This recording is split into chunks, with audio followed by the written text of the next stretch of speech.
She cheated, but you're dying soon anyway. That's what my mother said. No hesitation. No flinch. Just a shrug and a sip of her shitty boxed Merlot. Legs curled under her like we were about to watch a Hallmark movie instead of detonate what was left of my life. I was still standing.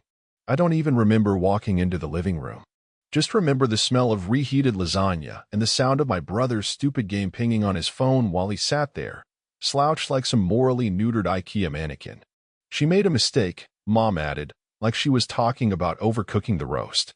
I looked at my wife, Sarah, still in her work blouse, the one with the tiny stain near the third button, the one I'd noticed weeks ago and never mentioned. Her arms were crossed. Defensive posture, textbook. She didn't deny it. Didn't cry. Didn't apologize. Just looked at me with that exhausted expression she'd started using every time I brought up the bills, the meds, the fact that my hands had started shaking again. She didn't even have the decency to look away. My mouth tasted like pennies. That metallic tang that told me I was seconds away from saying something I couldn't take back. But I didn't speak. Didn't move. I stood there, processing the static in my skull while the three people closest to me unspooled any illusion of care like it was lint on a jacket. You can't let one little thing undo everything, Mom went on. She's been under so much stress. You've been difficult. Difficult, I said, finally. Not loud. Not sarcastic. Just echoing. Like I was testing the word for structural integrity. She's still here, isn't she? Mom raised her glass. That should count for something. Sarah rolled her eyes, rolled her eyes, and said, Are we really doing this tonight? I remember blinking. Slowly. Like my body needed a manual override just to keep performing basic functions. Because inside, something had gone dark and weirdly calm. A switch flipped, not like a dramatic movie moment, but more like the low click of a deadbolt you didn't realize was locked until you tried the handle. My brother, Jason, for the record, in case anyone ever tries to make him the sympathetic one in their version of events, didn't say a damn word. Just kept tapping away on whatever fantasy football or Reddit conspiracy theory wormhole he was buried in. Occasionally glanced up like he was buffering between two Netflix tabs. I looked at him longer than anyone else in the room. He flinched. Not much. Just a twitch in the corner of his jaw. But it was enough. Enough to tell me he knew. Enough to tell me he had known. And he hadn't told me either. 3 against 1. A rigged jury, each one voting with their comfort. I was the terminal case, the walking tragedy, the already prepaid funeral wrapped in skin. And what's the point in being loyal to a ghost? You're not thinking straight, Sarah said, stepping toward me. This is the illness talking. You're being paranoid again. That word. Again. Like the last time I'd brought up something that didn't quite line up. I'd been brushed aside too. Like the flickering motel receipt I found in her glove box, a conference thing. Bill, stop being weird, or the guy's hoodie left in our laundry room. Jason must have left it, which was a cute story, considering Jason lives 2 hours away. Maybe it's your medication, she added. I stopped the meds 6 weeks ago, I said, quietly. Silence. For a moment, nobody moved. Why? She asked, but not like she cared. Like she was calculating what that meant for her image. Her alibi. I sat down on the arm of the couch. Not beside her. Across from them. And looked at them all like they were something behind glass. Something I used to understand before it spoke a different language. I'm not dying, I said finally. I'm just not yours anymore. Nobody responded. I think Jason muttered, damn, but it might have been to the screen. My mother, of course, sighed. A long, disappointed exhale like I'd ruined her evening. Like she had to go explain to the neighbors why her tragic son couldn't even handle his wife's infidelity with some class. You always were dramatic, she muttered. And that was it. That was the moment I realized death wasn't the threat. This was staying. Rotting politely in the family dining room while they picked over the bones of my dignity like it was a holiday roast. So I stood up. Walked to the hallway. No shouting. No slamming doors. I just grabbed my car keys from the bowl we kept near the thermostat and paused. The shoebox was still up there. Top shelf in the coat closet. Untouched since the move. I took it. Quietly. Walked out into the night without another word. The last thing I heard before the door closed behind me? Sarah's voice from the living room. He'll be back. And my mother, half laughing. Not for long. At 3:12 a.m., I pulled out of the driveway with nothing but the clothes on my back, an old hoodie that smelled like bleach and basement dust, and a shoebox that hadn't seen daylight in over a decade. No suitcase. No toothbrush. No goodbye note taped to the fridge like a bad sitcom exit. Just the soft creak of the front door behind me and the soft click of it locking one last time. The box rode shotgun. Cardboard edges worn, one corner duct taped where it had ripped years ago. Inside, a stack of graphite sketches from when I still thought I'd be an illustrator. A thumb drive that had survived 3 laptops and a bottle of beer I spilled on it in college. And my passport, still valid, somehow, despite the dust. No wedding ring. No watch. I left them both in the sink, like they belonged to someone else now. The neighborhood was dead quiet. Porch lights off. Not a single dog barking. I backed out slowly, like I might change my mind. Like I might feel something other than that razor-sharp detachment that comes after your last nerve's been cut so cleanly it doesn't even bleed. The dashboard clock glowed 3:12 in soft blue. I didn't even flinch when it turned to 3:13. By the time I hit the freeway, I wasn't crying. That had come earlier. Quietly. 2 hours before, in the garage, after I watched them all fall asleep on the living room couches like a sitcom family, comatose in their complicity. I stood there like a ghost, breathing the same air as people who'd already buried me. And for a second, just one, I considered waking Sarah. Just to ask her something simple. Asterisk, why didn't you even try to lie better? Asterisk. But I didn't. Instead, I walked into the coat closet, climbed up the cheap aluminum step stool I'd bought on clearance at Lowe's, and grabbed the box. My box.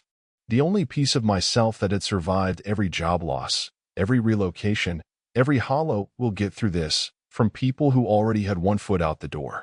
I hit a gas station 2 counties over and paid cash for $40 worth of fuel and a stale breakfast sandwich. The attendant gave me a look like I was a runaway or a man freshly fired. Both were accurate in their own way. I asked for scissors. He handed me a pair from behind the counter. Didn't ask why. I stepped outside and cut every credit card I had into little plastic confetti over the trash bin near the diesel pump. Visa. Amex. That stupid co-branded card we opened together for miles. Gone. I turned off my phone next. But not before one last look at the screen. 17 unread messages, most of them from group chats I was too spineless to leave. None from Sarah. None from my mom. Just the digital echo chamber of people who'd ask where I went only after it became inconvenient not to know. I powered it down. Dropped it in the same dumpster where I'd tossed the receipts from the gas station. Let the night air carry away whatever electromagnetic leash had been keeping me tethered to a life I didn't recognize anymore. For hours, I drove. Not toward a place. Toward an absence. The kind of void that doesn't scare you once you've already died in every room you used to feel safe in. The box stayed in the passenger seat the whole time, untouched. I didn't open it. Didn't need to. I knew every item by weight. By texture. By the burn they left when I remembered what it felt like to matter to myself. By the time the sun broke the horizon, I was somewhere flat, empty, and forgettable. The kind of off-map county you skip through on your way to places that have real names. I parked on the shoulder. Got out. Stretched. Let the cold hit my face and bite my lungs like a dog testing the strength of your calf. And I breathed. Deeply. Not like a man trying to relax. Like a man waking up after months of pretending sleep was restful. For the first time in months, I didn't feel watched. Or pitted. Or lied to with good intentions. The sky turned gold. My shoebox sat untouched. My old life sat behind me like a town that never really existed. And I realized, standing there in the grid of early morning with dust on my jeans and a heartbeat finally not choking me. I wasn't running. I was reassembling. Piece by piece. Quietly. Without permission. And for the first time in what felt like forever, I didn't need a reason why now. I just needed not them. The first and only message I got from my mother came 3 days after I vanished. You being dramatic won't change reality. No greeting. No, are you okay? Not even a fake attempt at guilt-laced concern. Just that one line, typed out like she was closing a group chat argument or scolding a teenager who forgot to take out the trash. No punctuation at the end either, which somehow made it worse. A flat, lifeless sentence from a woman who once wrote me handwritten notes in my lunchbox, who now couldn't be bothered to spell out your. I stared at the screen for 5 seconds. maybe 6. Then I deleted the text, powered the phone back off, and dropped it into a donation bin behind a Goodwill in Missouri. Some college kid could wipe it and make it his own. Let him inherit the ghost of a man they all thought would just curl up and wait to rot quietly, preferably close enough to visit on holidays, but not too close to make anyone feel guilty about their plans. Sarah, for her part, never texted. Not once. Not a question. Not a "where are you?" Not even an insult, which, frankly, would have been more her style. I guess in her mind, I was exactly where I was supposed to be, out of the way. Tucked into some hospice room with soft music playing and someone spoon-feeding me the news while she continued telling herself that cheating was just coping with the grief early. I imagined them sitting together, her and my mom, maybe even Jason too. Picture it, living room lights dim, half-finished takeout containers on the table, wine again. Always the wine. Probably talking about me like I'd been swallowed by a fog. He's confused, Sarah might say, with that rehearsed solemnity. He's scared. My mother would nod, already halfway through planning a social media post that made her look heartbroken and elegant. Meanwhile, I was sitting on a hard plastic bench in a bus station 3 states away, filling out a form under a name that wasn't technically fake, but wasn't quite me anymore either. New mailing address, a shared P.O. box in a dusty town where nobody could pronounce the street name without spitting. The guy at the counter didn't ask questions. He slid over the keys, nodded once, and said, "Box 47's a good one. Doesn't leak." I appreciated that. Honesty. Small talk with no history behind it. The kind of interaction where no one's waiting for the right moment to say, "But have you told Sarah you're sorry yet?" I paid cash. Used a middle initial I'd never used before, just for the hell of it. Because it felt like I was reclaiming something bit by bit. A letter here, a zip code there. Building a firewall not just from people, but from the narrative they had already written for me. The shoebox was still with me, unopened. I started to think of it as more than a box. A boundary, maybe. The perimeter of everything I was keeping. Everything I hadn't allowed them to destroy. Outside the bus station, a family of 4 was arguing about a lost suitcase. I watched them through the smudged glass door, biting into a vending machine muffin and realizing I didn't miss anything they were screaming about. Not the shared calendar. Not that we need to talk. Not the feeling of someone sitting next to you while secretly planning their escape. In the past, I used to fantasize about going off-grid when things got hard. Cabin in the woods, solar panels, no cell reception. But this wasn't fantasy. This was subtraction. A strategic dismantling of access points. They weren't going to find me, because there wasn't going to be anything left to find. I mailed a letter to an old acquaintance, no return address, asking if they still needed help on that roadside project they once mentioned. Construction. Manual. Unpretentious. It didn't matter if they said yes. It just mattered that the decision was mine. That every envelope I sealed and every form I filled out was another tiny incision between their world and mine. And I started noticing the silence. Not the kind that stings. The kind that clarifies. The absence of my name being used in shallow conversations. The absence of Sarah's perfume clinging to my jackets, of my mother's guilt-ridden voicemails pretending to be prayers. I slept that night on a bench in the corner of the terminal. Hood up. Shoes on. With my foot pressed lightly against the shoebox like it might try to escape. I wasn't hiding. I was deleting. And in the space where my old life used to be, something sharper, leaner, and colder began to take shape. Not a version of me they'd recognize. That was the point. The motel didn't even have a name, just a faded sign off Route 86 that used to say Sunset Vista, but now just read S__TV_TA with 2 dead bulbs flickering in the T. It sat about an hour out from anything resembling a town, just a long strip of rooms cooked to hell by the sun and cooled only slightly by the cracked AC units humming like dying cicadas. I pulled in with nothing but my box, my hoodie, and a vague idea that maybe anonymity wasn't just something you stumbled into, but something you built, piece by piece, job by job, silence by silence. The woman at the front desk looked about 70, wearing a neon visor and a T-shirt that said asterisk. I saw Bigfoot and all I got was this lousy shirt. Asterisk. She didn't ask about references. She didn't even ask my name until she needed it for payroll, though that turned out to be irrelevant when I told her I preferred cash, no forms, no questions. She stared at me for a long second, then nodded like she'd seen a dozen ghosts just like me pass through. Roommate's got a busted faucet and the vending machine eats bills. You fix either, you're hired. That was the whole interview. Roommate's faucet wasn't just busted, it was crying like it had PTSD. I found the shutoff valve under the sink, tightened a corroded coupling, then repacked the washer with tape from my own box. 20 minutes later, I turned the knob and watched silence pour out instead of water. It felt biblical. I moved into room 12.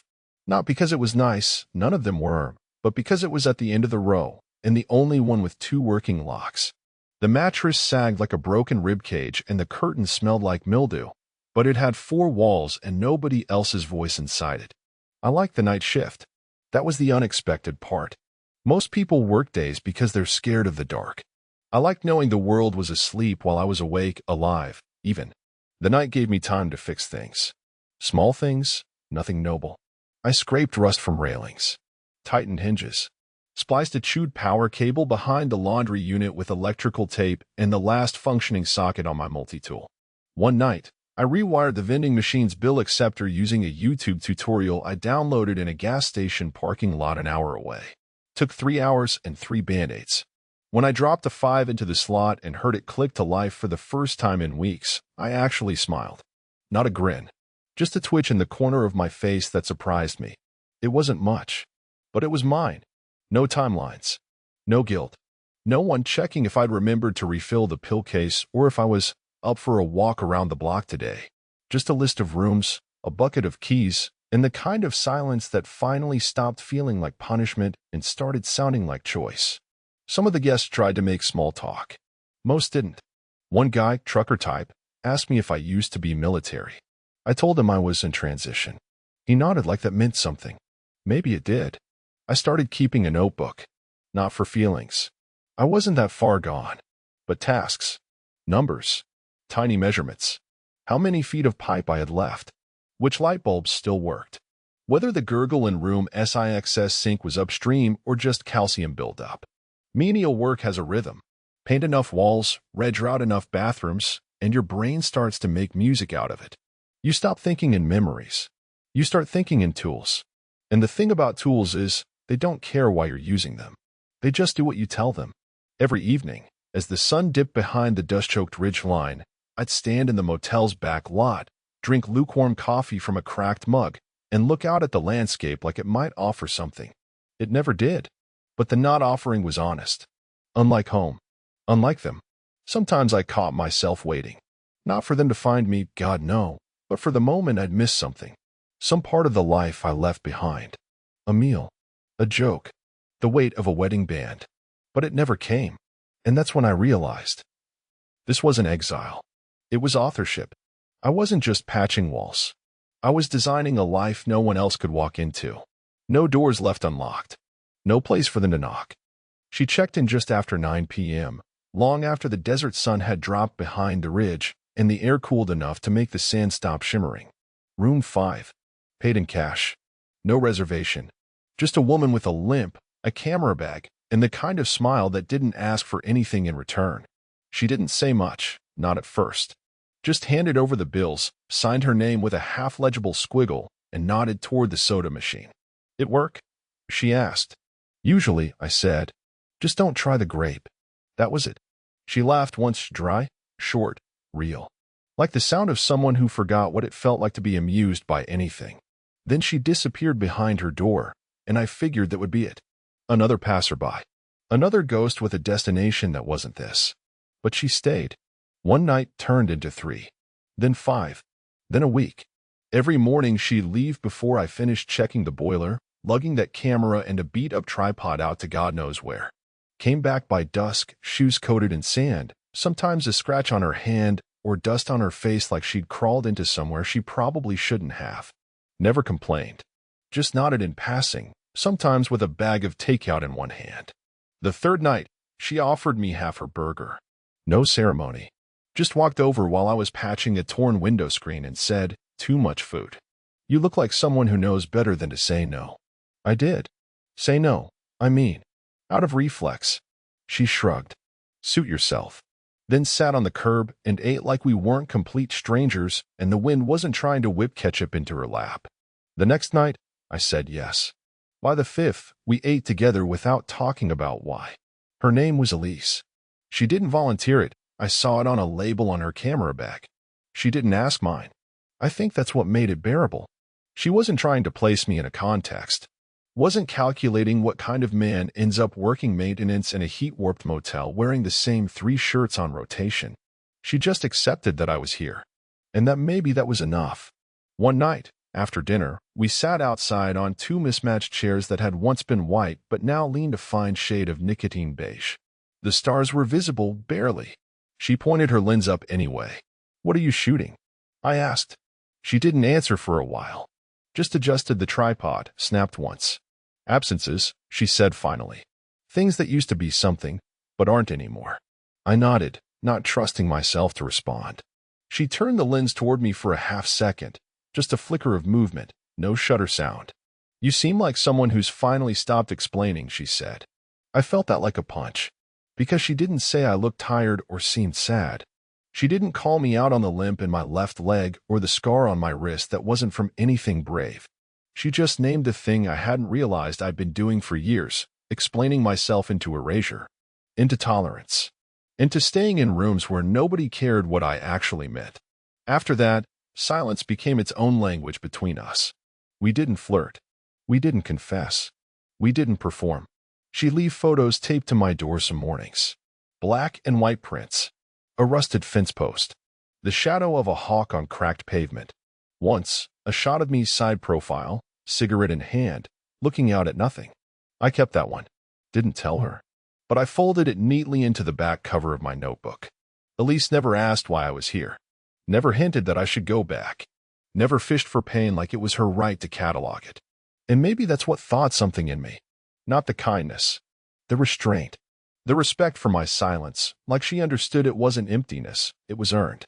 One night, while repairing a busted outdoor light, I asked her what brought her here. She just looked out at the desert and said, "Same reason as you, probably. Which is, to not be there." And that was it. Nothing dramatic. No grand revelations. Just 2 people quietly building a space where they weren't being hunted by the past. She checked out the following morning. Left no note. But on the table in her room, next to the untouched Bible and the room key, she left a small envelope. Inside was a single photograph, the vending machine. Lit up. Fully stocked. The exact change, only sign gone. On the back, in faint pencil, asterisk, "You fixed something. Maybe more than one thing."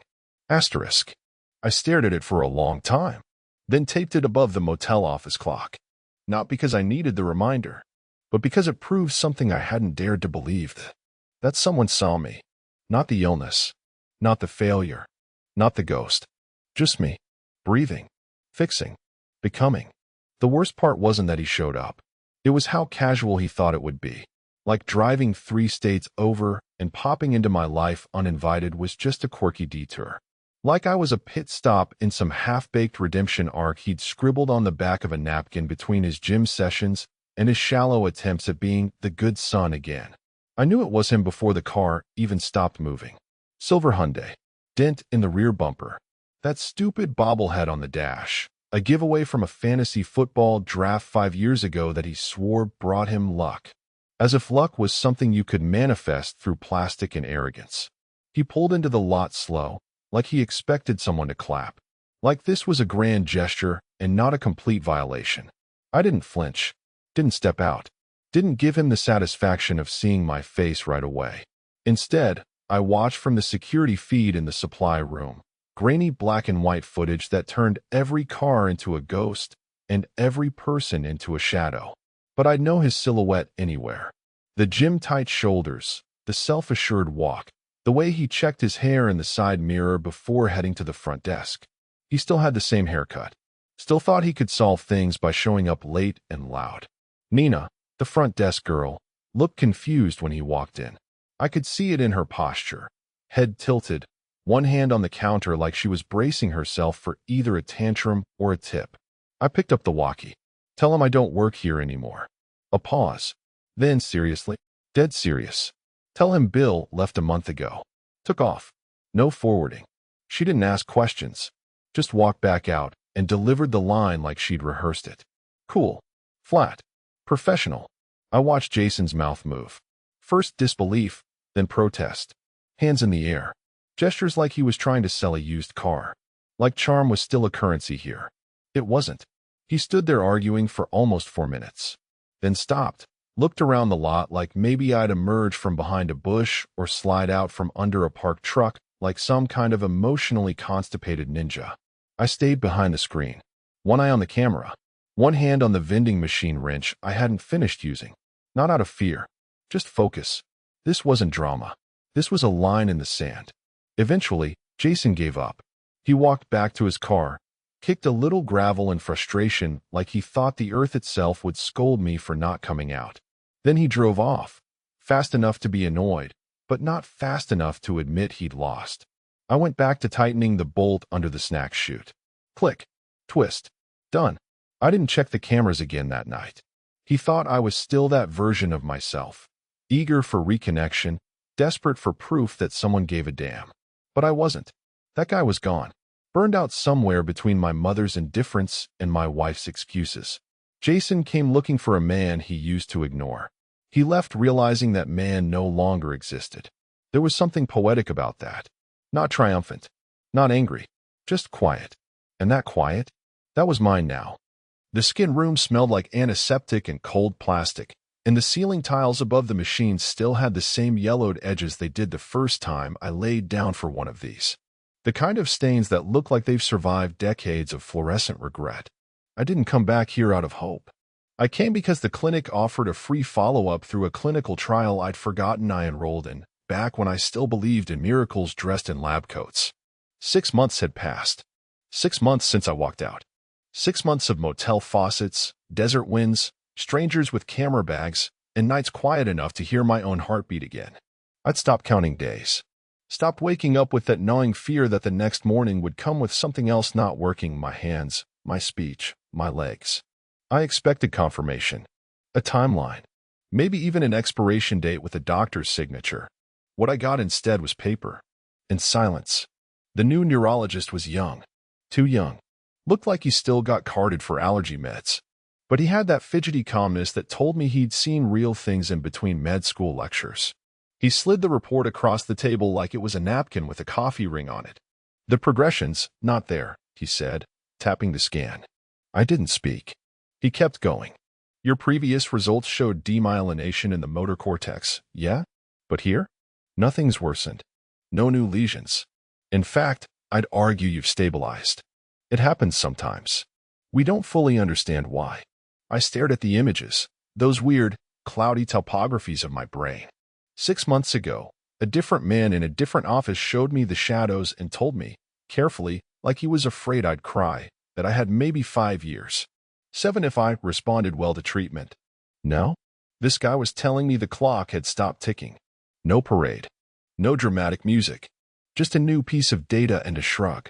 How long do I have? I asked, flatly. He paused. Honestly, there's no way to know. But this isn't a death sentence anymore. You might live a normal life. Maybe even a long one. I laughed. Once. Sharp and quick. Like a car backfiring in a funeral procession. Normal life. The kind of phrase people toss around like it's candy. As if anyone actually wants normal once they've watched it peel off like wallpaper under heat. My normal had been a diagnosis, a betrayal, and a funeral they all tried to attend before I'd even stopped breathing. I folded the report. Took my time. Looked at the sharp crease down the middle and wondered how many people would kill for a second chance like this. Then I tore it in half. Top to bottom. Slowly. Deliberately. Like I was gutting a fish. The doctor blinked. Do you want a copy? He asked. No, I said. I want it forgotten. I walked out before he could suggest a support group or a follow-up. Outside, the desert air hit my face like a clean slap. Sharp. Real. I breathed deep and didn't cough. My hands didn't shake. My legs didn't falter. For the first time in months, I walked with a spine made of something other than borrowed time. I didn't call anyone. Not my mother. Not Sarah. Definitely not Jason. Because they didn't deserve to know. They had already made peace with my death. had already redistributed my worth among themselves, had already explained me away as a tragic man in decline, a dying inconvenience best pitted from a distance. They buried the version of me who'd sit through their justifications. And now? They would never meet the man who lived past the sentence. Let them keep their version of the story. Let them whisper about what could have been at Thanksgiving tables I'll never sit at again. Let them scroll through old photos and wonder why I still haven't replied. They think I'm dying. Let them. That's the freedom they gave me. And I intend to use it. It came in just after 1 a.m. I was sitting at the front desk, flipping through a maintenance log and half listening to the hum of the ice machine outside. One of the overhead lights flickered in that slow, twitchy rhythm that made you question whether it was broken or just bored. I'd stopped noticing those things unless they affected someone else's stay. Mine, I could tolerate. The inbox pinged. Subject asterisk, just wondering. No name. Just that title. As if the words themselves had detached from a person, floated into the ether, and landed in my lap wrapped in soft concern and carefully measured punctuation. The sender? Sarah.McAllister@gmail.com. She hadn't used her old name in years. Even now, the sight of it set something off in my chest, like seeing the ghost of a house you used to live in. Same address. But someone else owns the keys now. I opened it, slowly, as if it might bite. Hey, just wondering how you are. We all miss you. Hope you're staying warm out there. Thought you'd like this. Smiley face. Attached was a photo of Duke, our old Labrador, curled up on the back porch. Same porch where I once sat with him for hours after my first diagnosis, beer in one hand, leash in the other, waiting for Sarah to come home from another strategy meeting that had gone 2 hours too long. Duke looked older, grayer around the eyes. He still had that look, loyal, patient, undeserving of the humans assigned to him. No mention of what she did. No mention of the conversation I left behind. Of my mother, drunk and indifferent. Of my brother, complicit and mute. No apology. No acknowledgement. Just this soft, surgical nostalgia. Carefully curated. Sent like an emotional phishing scam. I stared at the screen for a long time. Not because I didn't know what to say, but because I didn't feel anything I was supposed to. Not rage. Not heartbreak. Not that old reflex to type something careful and composed that explained my pain in ways she could digest. Just distance. Thick, cold, blessed distance. I hit print. Walked the photo over to the motel's paper shredder, wedged between the lost and found box and a stack of extra Wi-Fi codes. The machine was old. Loud. The kind that whines like a toddler before it finally chomps down. But it did its job. The image fed through slowly, Duke's eyes disappearing one strip at a time. And then the email. I hit delete. Not archived. Not saved for later analysis. Just gone. Because I know what this was. It was bait. Dipped in warm memories. Wrapped in the implication that if I was civil, kind, forgiving, maybe we could resume whatever story she still thought she had editing rights to. But I'd built something else now. Something that didn't need her signature at the bottom of every chapter. I went back to the desk, logged a note about the ice machine, jotted down a reminder to clean the filter in room 3's AC unit, poured another cup of coffee from the crusty pot behind the front counter. Life didn't pause, not even for ghosts with Gmail accounts. She missed me? No, she missed the version of me that swallowed betrayal with a smile. That man's gone, burned, scattered, and, if she ever checks her sent folder again, absolutely not replying. It started as a joke.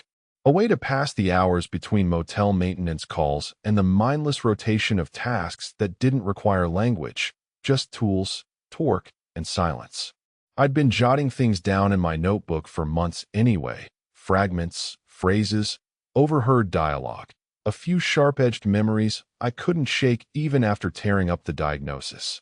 One night, I took a few of those entries and typed them into a free blog template. No name, no bio. Just a pen name I made up in 30 seconds. Ben Hollow, because that's what I felt like when I left, hollow, but still walking. I wrote about absence, about being erased by the people who claimed they loved you, about what it feels like to be treated like a ghost while your heart's still pumping. I didn't write for anyone. I wasn't looking for followers or pity or 12-step healing nonsense. I just wanted to see my story without their fingerprints on it. The first few posts barely got any views. But then I wrote one called, When They Say You're Dying. then treat you like you're already dead. It was short, raw, no metaphors, no flowery crap, just the truth, carved out like a confession in rust. They stop listening. They stop waiting. They start making decisions without you. They call it acceptance, but it's abandonment with better PR. I hit publish and forgot about it. 3 days later, the motel's front Wi-Fi crashed from too many guests clicking the same link on their phones. The post had gone viral, picked up by forums, shared on grief support pages, screenshotted on Instagram with stock images of foggy forests and wilted sunflowers. People thought it was a metaphor. They thought I was writing about divorce or trauma or estranged family wounds. They didn't know it was literal. They didn't know it was mine. And then came the moment that nearly made me choke on my coffee. I was scrolling through an old fake Facebook account I kept, just to track the echo chamber I used to live in. There, right in the middle of my feed, was my mother. She'd shared the post. Shared the post, asterisk asterisk. Captioned it with, asterisk, so true. Be kind to your loved ones while they're still here. Asterisk. No punctuation, of course. Still too busy for commas. My own mother, who once said she cheated, but come on, you're dying anyway, was now publicly mourning the idea of people like me. Liking comments. Replying to distant cousins with, it's so important to stay close as a family. I laughed. For 5 straight minutes. Ugly, wheezing laughter that bounced off the motel's cracked linoleum walls. It wasn't joy. It was the kind of laugh you make when the final piece clicks into place and you realize you were never crazy, just surrounded by people who worked overtime to make you feel that way. The post was reshared by Sarah 2 days later. No caption, just a heart emoji and a photo of Duke curled up on the couch, like she was grieving a loss she orchestrated. They didn't know it was me. They were quoting the man they tried to bury, lifting him up, making his words sacred, never realizing the punchline had already landed. I didn't out myself. I didn't correct them. Why would I? They'd handed me a gift. Their words, every dismissive phrase, every emotional sleight of hand, had become my content. Their cruelty became clicks. Their manipulation, now monetized in traffic and shares. Poetic justice doesn't need a signature. It just needs an audience. The cabin wasn't listed on any of the major sites. I found it through a third-tier classifieds page, buried between ads for taxidermy services and used propane tanks. A 50-year-old listing that looked like it hadn't been updated since the Bush administration, senior, not junior. One blurry photo, a 2-sentence description, asterisk, off-grid fixer-upper. Clean title, Creek Out Back. No neighbors. Asterisk. Perfect. It sat tucked between 2 ridge lines, buried under pine and shadow, with a gravel road that tried its best to swallow your tires whole.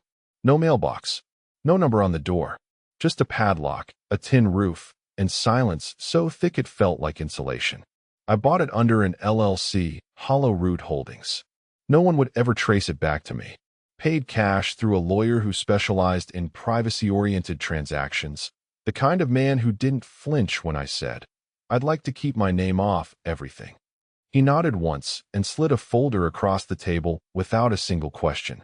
The moment the deed transferred, I logged into the last account Sarah had access to, our joint savings, the one we used for long-term planning. I'd left it untouched for a reason. It was my version of bait, enough to keep her from sniffing around too hard, thinking maybe there was still a breadcrumb trail left. I transferred the funds into a private trust linked to Hollow Root. Then I closed the account. Final click. Logged out.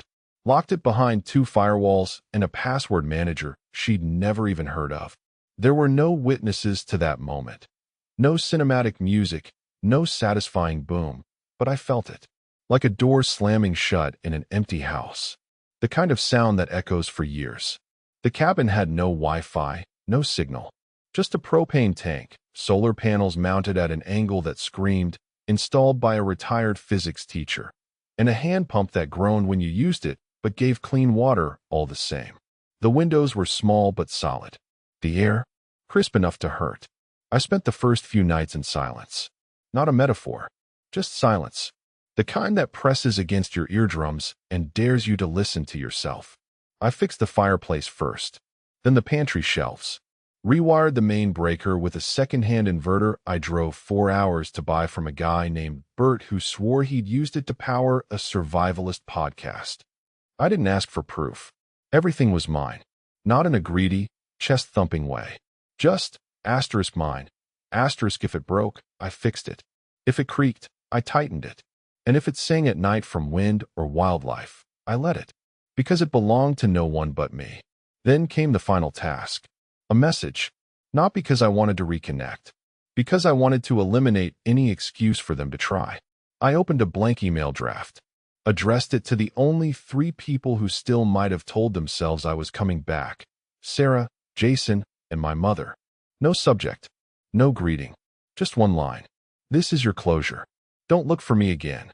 No threats. No emotion. Just a boundary, signed and sealed. I hit send. Then deleted the burner account. Crushed the SIM card between 2 rocks out back like I was snapping the last vertebra in a long-dead animal. Changed my number for the final time. A number no one would get. No one would earn. No one would accidentally stumble across during a late-night regret spiral. I wasn't angry anymore. I wasn't sad. I was finished. The road that led here was long and cruel, built on assumptions and silence, betrayal and polite indifference. But the road ended here. Not in vengeance. Not in justice. In absence. Because when people show you they're fine living in a world without you, you give them exactly what they asked for. It started with an email sent to the burner inbox I'd nearly forgotten existed, buried beneath months of motel receipts, blog drafts, and the occasional weird spam from survivalist message boards. The subject line read, asterisk, your words matter. Let's talk. Asterisk. My first thought was, scam. My second was, I've heard this exact line from people who wanted to use me, rewrite me, or worse, asterisk understand asterisk me. But something in the body of the email felt clean, direct, the kind of professional tone that didn't need to prove itself. They referenced the exact post, the one that had gone viral. The one Sarah and my mother had both shared without ever realizing they were reposting the voice of the man they'd pushed out of their lives like an inconvenient draft in a climate-controlled home. The agency rep introduced herself plainly. Asterisk. We think there's a book here. Not a memoir. A message. People are reading your story and seeing themselves. We'd like to help you shape it. Asterisk. I didn't reply at first. Not out of ego, out of instinct. When you've lived as long as I have behind your own disappearance, anything that smells like recognition feels like a setup. But curiosity chipped away at my caution. Slowly. I ran the agency's name through 3 different sources. Legit. Missized. Known for publishing outsider voices, anonymous bloggers, whistleblowers, even a few political memoirs that ended up on bestseller lists. Eventually, I replied with 3 words. Asterisk, send the terms. Asterisk. They did. And they were better than fair. I didn't tell them my real name. Didn't correct them when they addressed me by my pen name, Ben Hollow. I signed the contract through the LLC. Used a secure mailing address. And when they invited me to speak at their annual conference in Denver, I said yes. Not because I wanted to be seen. Because I wanted to see who was listening. The room held 200 people, give or take. A sea of quiet faces, most of them older than me. A few tearful. A few guarded. A few holding small notebooks like they were bracing for some kind of gospel. I wore dark jeans, a blazer that didn't quite fit, and a voice that only cracked once. I told them about vanishing without saying goodbye. About building something from nothing. About how people assume grief is loud, but it's really just what's left after everything else stops making noise. I didn't mention names. Or cities. Or illnesses. I didn't need to. Because halfway through, I could see it clicking in their eyes, that look people get when someone finally puts words to the ache they've been too embarrassed to explain. When I finished, the room stood. Not like at a concert. Like at a funeral for a burden they were finally allowed to bury. A woman in the front row stepped forward after, carefully, like someone approaching a wounded animal. She leaned in and whispered, "Your story saved my life." And I don't know what took over me. Maybe the stillness of that moment. Maybe the ghost of who I used to be lingering near the stage. But I looked her in the eye and replied. Mine too. And that was the first time I'd said it out loud. That this cabin, this voice, this freedom stitched from the ashes of their silence, Asterisk wasn't survival star. It was becoming. I wasn't a ghost. I was a narrator now. And they didn't even know I was telling our story. It showed up in a late-night scroll, the kind you only do when sleep's off hiding somewhere and the kettle hasn't quite boiled. I wasn't even looking for it, just thumbing through a friend of a friend's shared post, killing time while the wind knocked tree branches against the tin roof. But there it was. A photo I hadn't seen in years. My childhood porch. Summer. Jason holding a water balloon. My mom in her denim vest, mid-laugh. Sarah in the corner, already wearing the mask she'd perfect years later. And me, asterisk used asterisk to be in the middle. But now? Gone. Cropped out so cleanly it almost looked professional. They tightened the frame, moved the saturation up, added a soft filter that blurred the truth just enough to pass for warmth. The caption? Throwback. She raised those boys alone after tragedy. Red heart, asterisk asterisk. The comments rolled in like clockwork. She's a saint. Can't believe everything she endured. Your mom is amazing. Total hero. And I chuckled. Out loud. Not because it was funny, but because it was so perfectly on brand. They had rewritten history without flinching. Not with malice. Not even with guilt. Just convenience. I'd become a placeholder they didn't need anymore. An inconvenient reminder of a time they'd all agreed to bury. Easier to make me a tragedy than a testimony. A casualty, not a witness. And honestly, I was fine with it. I shut the laptop, closed it like you would a finished book, one you enjoyed, even if the last few chapters made you want to scream. There's a kind of peace in no longer needing to win your own narrative. When you stop needing the last word, you get the last freedom. I stepped outside. The air was thin and sharp, the kind that stings your lungs just enough to remind you they're still working. Above me, a sky scattered with stars, uncropped, unfiltered, uncaptioned. No one narrating the moment. No one flattening it for likes. Just sky. The creek behind the cabin hummed low in the distance, a sound I'd once found lonely that now felt like applause for those willing to keep walking after the curtain falls. I stood there for a while. Not thinking. Not remembering. Just being. No texts buzzing. No footsteps behind me. No more calls I'd have to ignore. No expectations. That's the trick no one tells you about vanishing. The pain isn't in the leaving. It's in the being remembered incorrectly. But being forgotten? Being erased? That's a blank canvas. And mine is already full of brushstrokes no one else gets to see. I didn't survive them. I outgrew them. And the best part? They'll spend the rest of their lives explaining my absence to themselves. While I live in a place where I don't have to explain anything to anyone.